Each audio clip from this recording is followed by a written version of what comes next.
En la sesión de hoy vamos a tocar lo relativo a consecuencias del liberalismo. Entonces, em, vamos a tener este contenido. Vamos a hablar de uno de los hijos más discutidos del liberalismo, el marxismo, el fascismo, las libertades condenadas por la Iglesia, que ya es el liberalismo estrictamente hablando. Vamos a ver unos ejemplos prácticos y vamos a hablar del liberalismo como falsa derecha o como una verdadera derecha. Pero antes de esto, iniciemos como Dios manda con una oración y que es la misma de hace 8 días.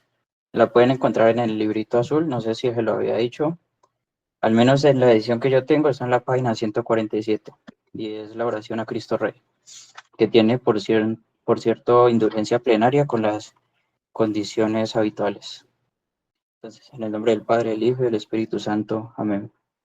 Oh Cristo Jesús, os reconozco por Rey universal. Todo cuanto ha sido creado para vos. Ejerced sobre mí todos vuestros derechos. Renuevo mis promesas del santo bautismo, renunciando a Satanás, a sus pompas y a sus obras, y prometo vivir como buen cristiano. Y particularmente me comprometo a hacer triunfar, según mis medios, los derechos de Dios y vuestra Iglesia.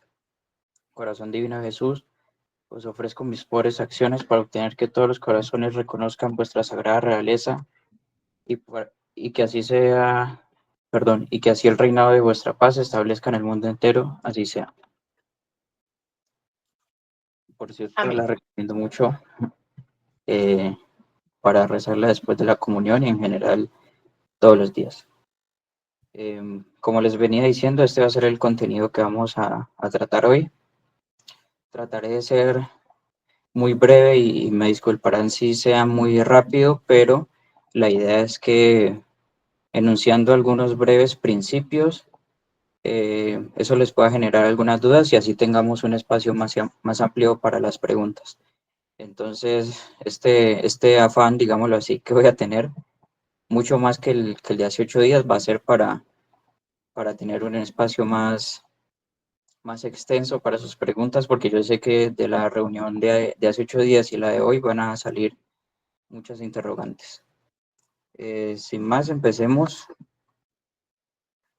Como les digo, voy a tratar de los tres principales hijos o raíces no, frutos del liberalismo, que van a ser el marxismo o comunismo, los fascismos, dentro del que se incluye el nazismo, el liberalismo propiamente dicho, que ha sido condenado una y mil veces por la Iglesia. Voy a tocar algunos ejemplos prácticos que trae el padre Sardá y Salvani en su libro, El liberalismo es pecado, y que ya todos conocen. Y por último, un brevísimo acápite a modo de reflexión sobre si el liberalismo es una falsa derecha o es la derecha de verdad. Y la relación entre católicos y eso, derecha, izquierda, según mi modo de ver y según algunos autores. Todo lo que vimos hace 8 días y lo que vamos a ver hoy se resume en esta frase que está aquí, en que el liberalismo, sus frutos también, lo último, perdón, la consecuencia última que buscan es la liberación absoluta de Dios y de su ley, y en el rechazo al reinado social de Cristo, por el que todos debemos luchar y que debe ser implantado en la tierra, gústele a quien le guste, por mucho que no les guste a los marxistas, a los liberales o a los fascistas o a los católicos blanditos, esa es nuestra aspiración y por eso estamos aquí.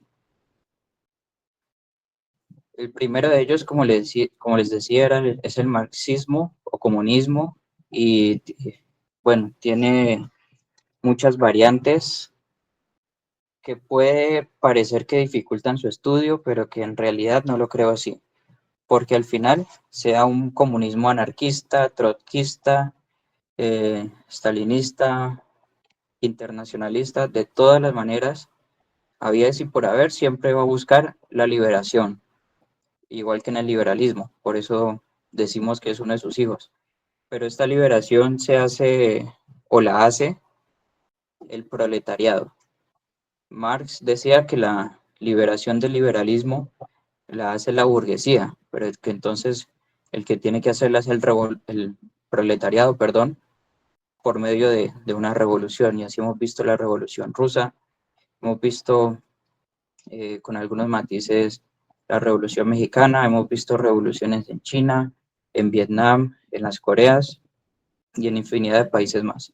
Bueno, y en Colombia intentos de revolución con estos grupos guerrilleros como las FARC y el ELN. El marxismo bebe, como les digo, el liberalismo, no solo en sus principios, que busca esa liberación del hombre de toda atadura, sino que además con algunas prácticas a las que lleva el liberalismo, como la secularización de la sociedad, es decir, cada vez menos práctica religiosa, el alejamiento de la sociedad y de los individuos de la ley de Dios, y también es fruto de las desigualdades e injusticias que el liberalismo crea y de las que hablaré un poquito más adelante con esto del liberalismo económico. Porque como nos enseña la historia, el marxismo nació como una reacción al liberalismo y a la industrialización salvaje, inhumana, explotadora del hombre por el mismo hombre, pero el marxismo lógicamente no ofreció una solución mejor, sino que probablemente empeoró las cosas. Y por eso es que Pío XI dijo que el comunismo es intrínsecamente malo y no se puede admitir que colaboren con el comunismo en terreno alguno los que quieren salvar de la ruina a la civilización cristiana. Fíjense en esa palabra de intrínsecamente malo, es decir, no hay nada rescatable en el comunismo, así como tampoco lo puede haber en el liberalismo ni en el fascismo que vamos a ver más adelante. Pero Pío XI quiso que en plenos años 30, que era una época bastante difícil, quedara bien fijo eso. Y hasta ahora los católicos sabemos que no podemos conciliar ni participar ni tener amistad con, con este sistema de pensamiento inhumano, malévolo y hasta diabólico. A continuación tenemos los fascismos, y así en plural, porque no solamente hago referencia al fascismo de Benito Mussolini, sino que también puede incluirse en esta categoría, aunque tiene muchísimos matices, pero bueno, digamos que a grandes rasgos puede incluirse el nazismo de Hitler y otras vertientes, si no fascistas propiamente dichas, fascistizantes, como fue la Falange Española, como fue Francisco Franco en sus primeros años, hasta que el eje fue derrotado, como fueron algún movimiento rumano en otros países como Francia. Bueno, fascismos hay muchos. Y Rafael Gambra, que es un autor que ya cité, lo resume así muy brevemente. Dice que el fascismo es una sublimación o una idolatría de la nación, del Estado o de la raza, y es también un culto a un jefe, a un caudillo o a un héroe que encarna esas realidades históricas. Entonces, por ejemplo, en Italia tuvimos a Benito Mussolini, que puso el Estado por encima de todos, y ahí está una frase muy diciente de eso. Dice: todo en el Estado, nada contra el Estado y nada por fuera del Estado, es decir, el Estado es el Dios en esos regímenes. En Alemania el Estado pues, era cambiado por la raza, entonces la raza aria era eh, el bien más importante de una nación. Y bueno, como les digo, en los diversos fascismos, en los diversos países, va a tener su variación, pero siempre va a haber estas dos características de acuerdo con Rafael Gambra. Y también Pío XI condenó al fascismo diciendo que era una verdadera estatolatría pagana. Esto respecto al fascismo italiano, pero respecto al nazismo, el régimen nacionalsocialista también lo condenó el mismo Papa en una encíclica que cayó muy mal para el régimen nazi, pero que católicos muy valientes supieron y pudieron defender en Alemania. Y entre ellos el bienaventurado Maximiliano Kolbe, que era un franciscano y que murió mártir a cambio de otro preso, murió mártir en un campo de concentración nazi. Por esta y por muchas otras razones resulta incomprensible que un católico pueda simpatizar con el fascismo o con fascismo diluido, eh, como tienen algunos partidos que ya mencioné. Ahora, pasando al liberalismo en sentido estricto y que ya vimos en la primera sesión, tenemos unas palabras también de la encíclica Libertas, que ya fue muy citada y que va a seguir siendo citada porque es imprescindible en el tema que abordamos. Y dice así: la verdadera libertad no consiste en hacer el capricho personal de cada uno. Esto provocaría una extrema confusión y una perturbación que acabarían destruyendo el propio Estado, sino que consiste en que, por medio de las leyes civiles, pueda cada uno fácilmente vivir según los preceptos de la ley eterna. Eh, León XIII lo dice muy claro: nadie puede hacer lo que quiere, es decir, nadie puede ser liberal, sino que cada uno tiene que vivir conforme a la ley de Dios, que es la ley eterna, a la ley natural y a las leyes positivas, es decir, la ley del hombre, siempre y cuando, claro, esta ley del hombre se ajuste a la ley de Dios y a la ley natural. Pero esto ya es otro tema. Así tenemos varias libertades condenadas por la Iglesia. Voy a enumerar algunas, pero hay muchísimas otras y que teniendo estos principios claros, cada uno podrá sacar las conclusiones pertinentes. En primer lugar, la libertad de conciencia. Nadie puede pensar lo que quiere, nadie puede eh, traer a su memoria, nadie puede opinar, aunque bueno, esto ya pasaría a la siguiente, pero nadie puede tener pensamientos contrarios a la ley de Dios. Y claro, nosotros sabemos que hay pecados de pensamiento, palabra, obra y omisión. Entonces, nadie está en la libertad para pecar de pensamiento. Por eso dice San Agustín que qué peor muerte para el alma que la libertad del error. Eh, a continuación tenemos la libertad de expresión, que es, digamos, la materialización de esta libertad de conciencia, que es ponerla en práctica, por decirlo así. Si yo pienso que estoy en la libertad de abortar, si yo fuera mujer, que estoy en la libertad, o que las mujeres tienen la libertad de practicarse un aborto, entonces yo voy y lo digo, lo expreso en un video, lo expreso en Facebook, en WhatsApp, o incluso en una conversación de amigos. Pero no, el mismo León XIII nos dice que las opiniones falsas son una dolencia mortal del entendimiento humano y que por tanto deben ser reprimidos por el poder público para impedir su propagación, que es dañosa en extremo para... Eh,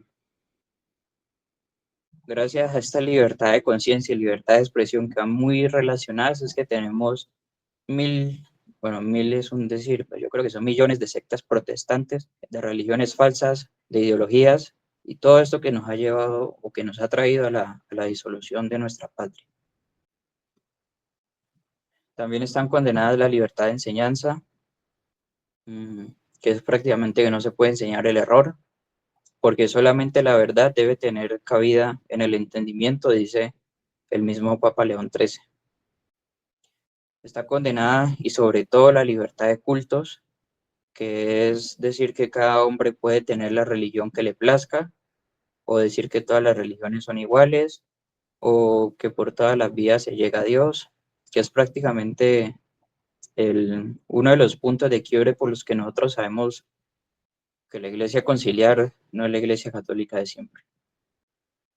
Proclamar esta libertad de cultos es proclamar que el hombre es libre de rechazar a Dios y a su religión. Es decirle no al primer mandamiento, es decirle a Dios: usted no es Dios, usted no es rey, y por tanto no tiene ningún derecho sobre mí y yo no tengo ningún deber respecto de usted. Pero obviamente somos católicos y sabemos que eso es no solo un error, sino una blasfemia, un sacrilegio y el peor, eh, lo peor que se le podría ocurrir a un ser humano en esta vida. Algunos católicos dicen que la libertad de cultos puede que esté prohibida a nivel social, pero al individual no. Eh, pero todo esto está totalmente condenado por la Iglesia. Porque en ambos casos, tanto en la vida social como en la vida individual del hombre, el Creador y el Dios es solo uno y el mismo.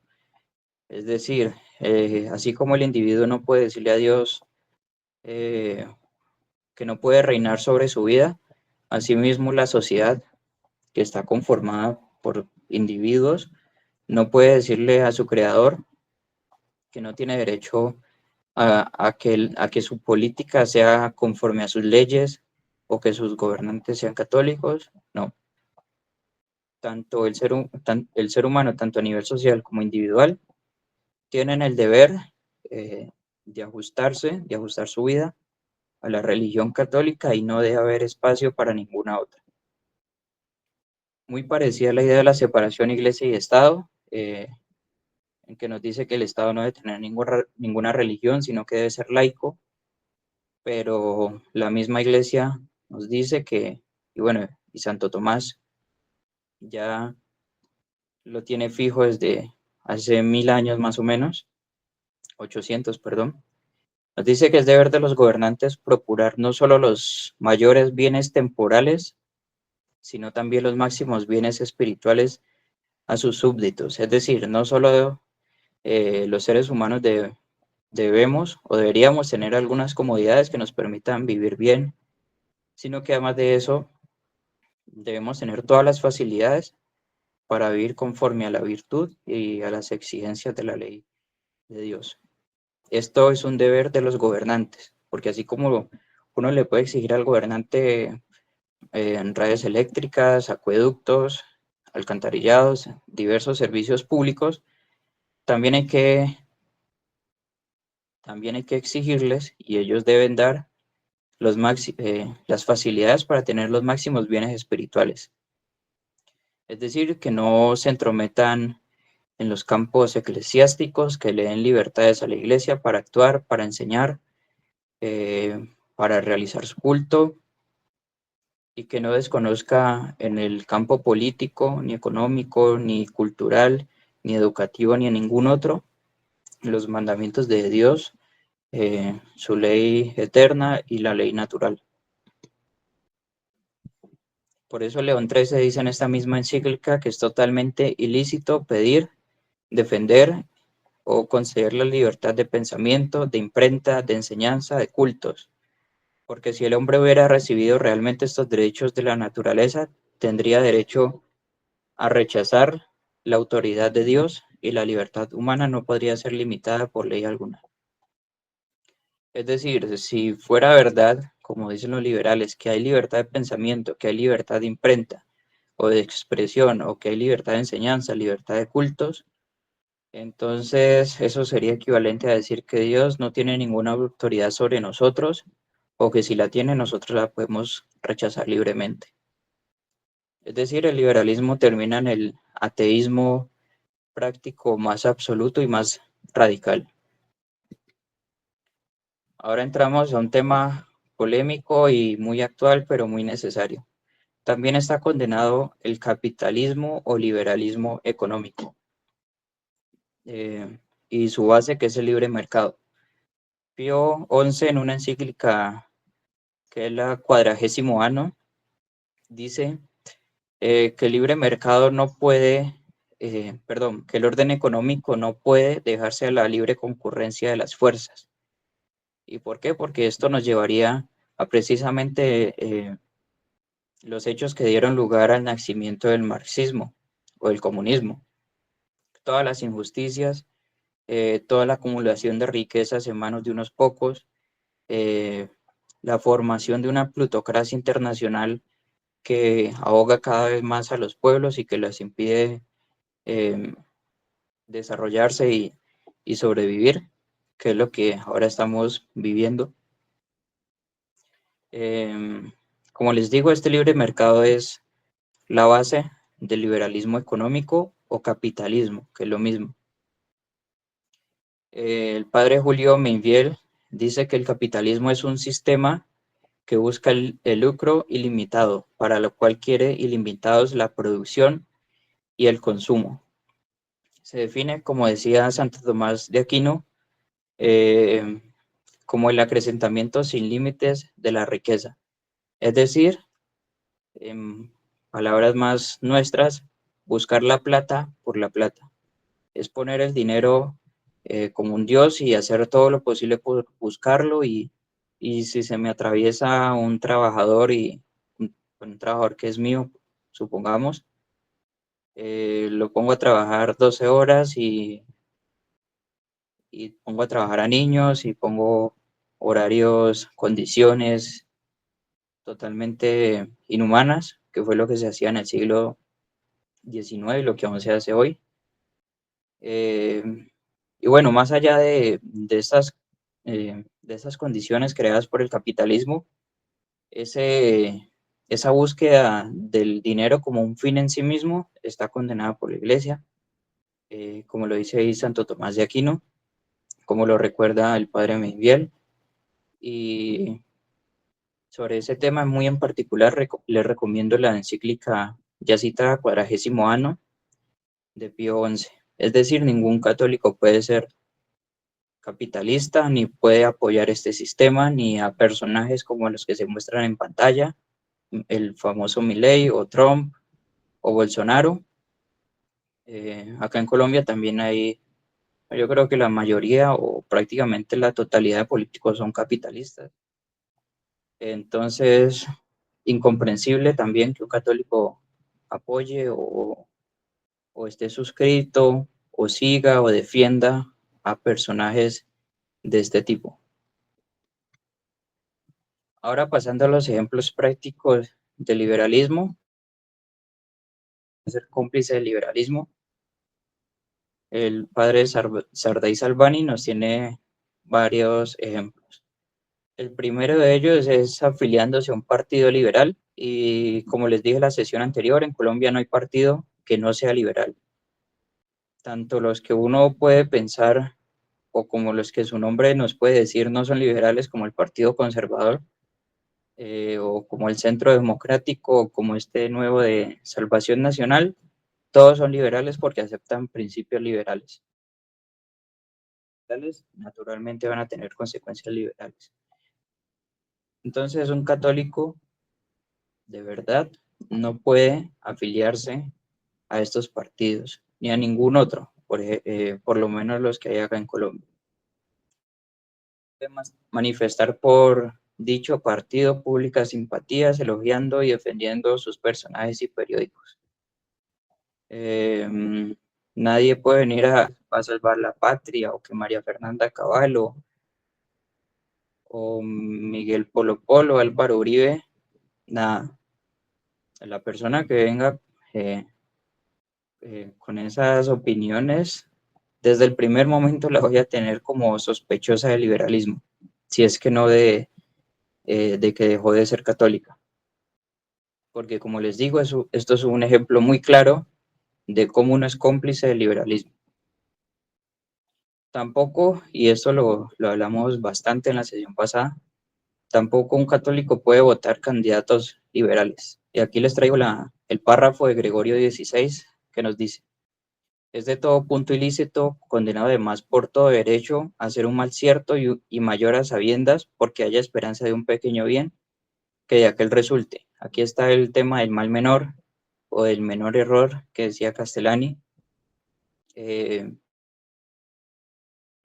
hizo muy dicientes y tajantes. Uno no puede votar por un candidato liberal, ni por, claro, ni por uno comunista, ni por uno fascista, pero tampoco por un conservador o por uno que sea medio blandito.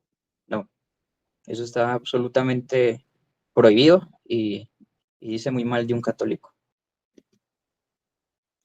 Tampoco un católico liberales, aunque ya pues muy pocas personas, bueno, yo no sé, eh, apoyan de esta manera monetaria, financiera, periódicos liberales.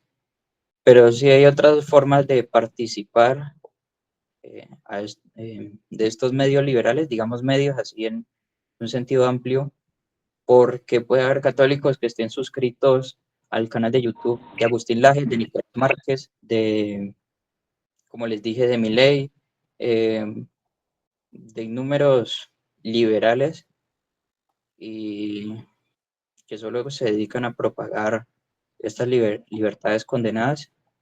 Entonces no hay ninguna explicación para que un católico esté suscrito, no a periódicos, como les digo, sino a páginas en redes sociales, a canales en YouTube, etcétera.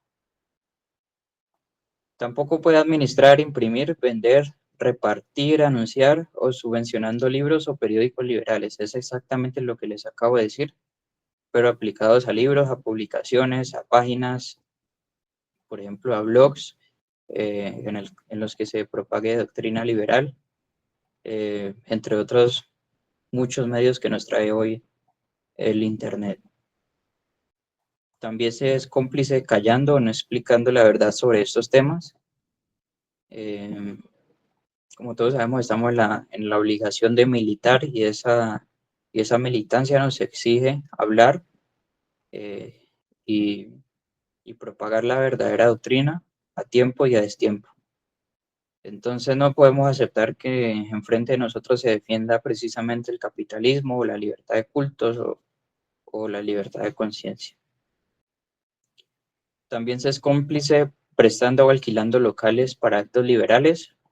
Bueno, esto sí ya es un poquito más difícil, pero eh, igual aplica. Celebrando fiestas cívicas o religiosas para actos notoriamente liberales o revolucionarios. Y aquí yo incluiría el 20 de julio. Como sabemos, el 20 de julio, pues, si bien no fue el triunfo del liberalismo en Colombia, pero sí es una fecha marcadamente liberal porque inició no solo la revuelta contra el rey legítimo, que era Fernando VII, y contra la monarquía española, sino que además se entronizó el liberalismo a partir de esta independencia, de esta falsa independencia que en realidad es una atadura, como todos ustedes saben, a los Estados Unidos y a los dictados de Gran Bretaña, pero ahora más que todo de la Unión Europea. Ahora en el tema de la unión con los liberales tenemos algunos, bueno, un principio en general que nos marca también el padre Sardá Salvani y que nos dice que está prohibida en principio, pero puede hacerse una excepción si se reúnen y precisamente se tienen que reunir, no solo se tiene que dar uno, sino que se tienen que dar los tres supuestos. El primero de ellos es que no se abandone la verdadera doctrina, es decir, se debe aclarar que la unión con los liberales, en ese caso, es a pesar de su liberalismo, es decir, yo me uno como católico a pesar de que esa persona esté en el error, pero es porque buscamos un fin, como ya más adelante les diré, un fin legítimo y relevante. También debe darse que los liberales se unan a los católicos y que no sea al revés. Y por último, que sea de carácter transitorio y no permanente. A lo que todo esto yo añado que debe ser para un fin legítimo y relevante. Esto se puede aplicar tanto a coaliciones electorales como, bueno, si es que hubiese un movimiento católico, pero ahora no lo hay. Se aplica a marchas, a reuniones, a convocatorias, a todas las iniciativas que pueda haber y con las que los liberales nos quieran engañar y decir que es que vamos a luchar todos contra el comunismo, todos contra el progresismo, pero si no se dan estas condiciones, no podemos participar. Por último, y como les dije, quería ser muy breve y muy conciso para poder dejar un amplio margen para las preguntas. Entonces paso a este tema del liberalismo como verdadera o falsa derecha. Para eso, remontémonos a la historia de esta división entre la izquierda y la derecha, que data de la Asamblea Nacional de 1789 en Francia. y se da empezando la Revolución Francesa. En esta Asamblea Nacional, si bien no se discutía el papel del rey, que vimos en la sesión pasada que era Luis XVI y que sería asesinado en la guillotina posteriormente, eh, sí se, sí se cuela en esta Asamblea Nacional bastantes elementos liberales y entre ellos esta división entre izquierda y derecha.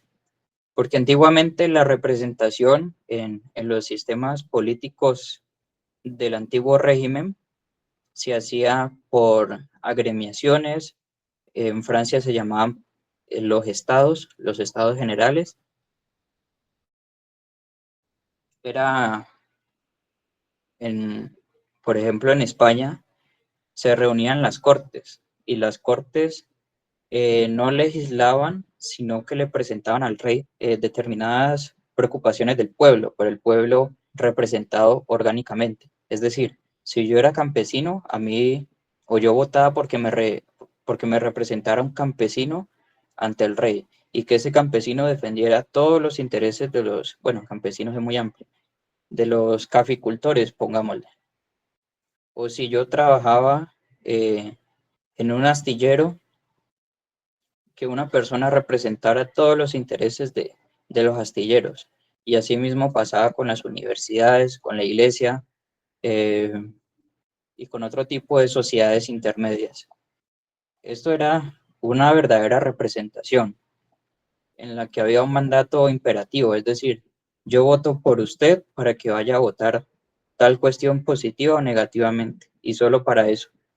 Pero en cambio, la nacional es que se daba o se dio una división individual e ideológica, que es propia de la modernidad. Eh, Aquí ya no hay una representación, como les digo, por grupos o por agremiaciones o por estamentos sociales, sino que por individuos. Y aquí entra esa división de izquierda y de derecha. Ya no interesa el hombre considerado socialmente, sino que solo nos interesa el hombre como partícula. Y entonces esa partícula es la que se inscribe dentro de la izquierda o dentro de la derecha y ya no defiende postulados concretos que le son útiles para su trabajo o para su familia o para su municipio, sino que simplemente se dedica a defender lo que yo creo o, o lo que yo pienso. Y volvemos otra vez a esas libertades de conciencia y de expresión. Entonces, si la derecha o si la izquierda dice que defiende eh, un listado de 10 puntos, yo tengo que decidirme si voy para allá o si voy para la derecha. Así el punto 5 está en contravía de, mi, de lo que me beneficia para mí como trabajador o como miembro de un municipio. Yo quiero ser de derecha o de izquierda, entonces me inscribo ahí en esa línea. Pero lo que pasa es que se da una división de la sociedad eh, en dos categorías ideológicas y por tanto malvadas, pero también artificiales que en últimas resulta perjudicando a los seres humanos. Porque como les digo, siempre hay una división artificial que no responde verdaderamente a las necesidades eh, de las personas.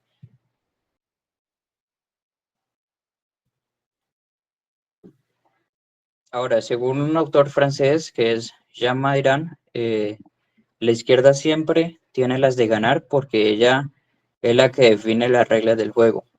Tiene un librito que se llama La derecha y la izquierda y da ejemplos muy interesantes. Pone, por ejemplo,